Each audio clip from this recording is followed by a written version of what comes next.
আজকে আমাদের গন্তব্যটা একটু অন্য রকমের। প্রচুর হাওয়া দিচ্ছে বাইরে, আর আমরা আছি এখন একটা জায়গায় যাচ্ছি, সেটা অনেকটা গ্রামের মধ্যে।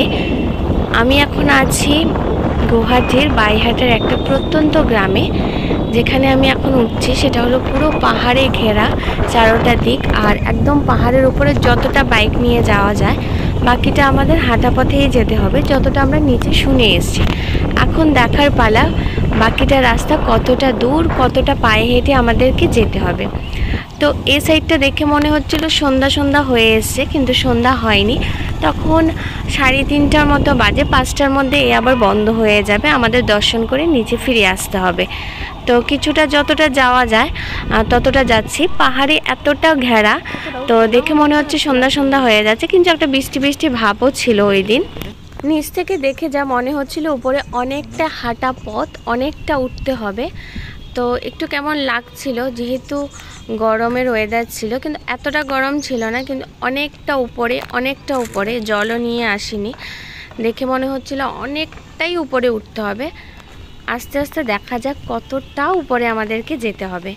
কিন্তু যেহেতু দর্শন করতে এসেছি, এ হলো একটা ভোলা মহেশ্বরীর মন্দির, আর মহেশ্বরকে যেহেতু দর্শন দিতে এসেছি, সেটা যতটা উপরেই হোক, যতটা কষ্টই হোক, আমি দর্শন তো দিয়েই যাব।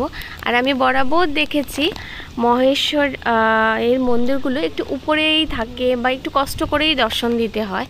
আর আমি দর্শন তো দিয়েই যাব, যেহেতু এসেছি। তো অনেকটা উপরে পাড়ি দিয়ে দুজনে আসলাম।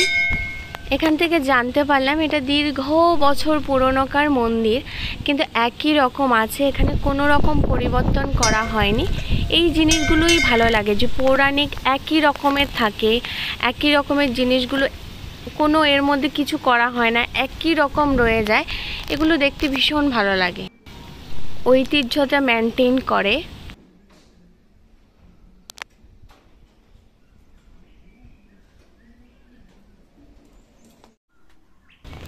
আমি যতটা শুনতে পেলাম, যতটা জানতে পারলাম, এটা 9-10 শতাব্দীকার, অনেক পুরনো।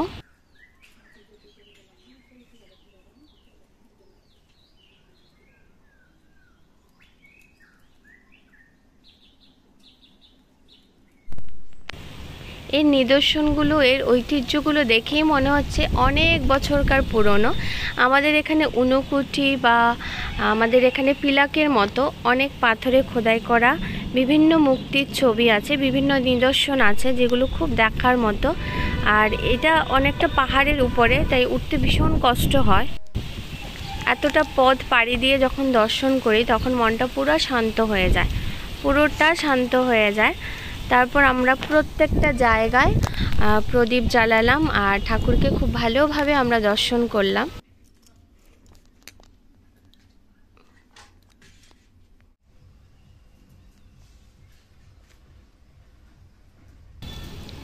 দর্শন করে আমরা আমাদের মতো যেইটুকু পেরেছি ওখানে দক্ষিণা দিয়েছি। তারপর আমরা প্রসাদ নিয়ে নিলাম, দুজনে মিলে বাড়ির পথে রওনা হলাম। তো যাওয়ার সময়, ওঠার সময় অনেকটা কষ্ট হয়েছে, যেটা নামাজ সময় হয়নি। তো আজকের মতো ভিডিওটা এখানেই শেষ করছি। সবাই ভালো থেকো, সুস্থ থেকো। কালকে আবার দেখা হচ্ছে একটা নতুন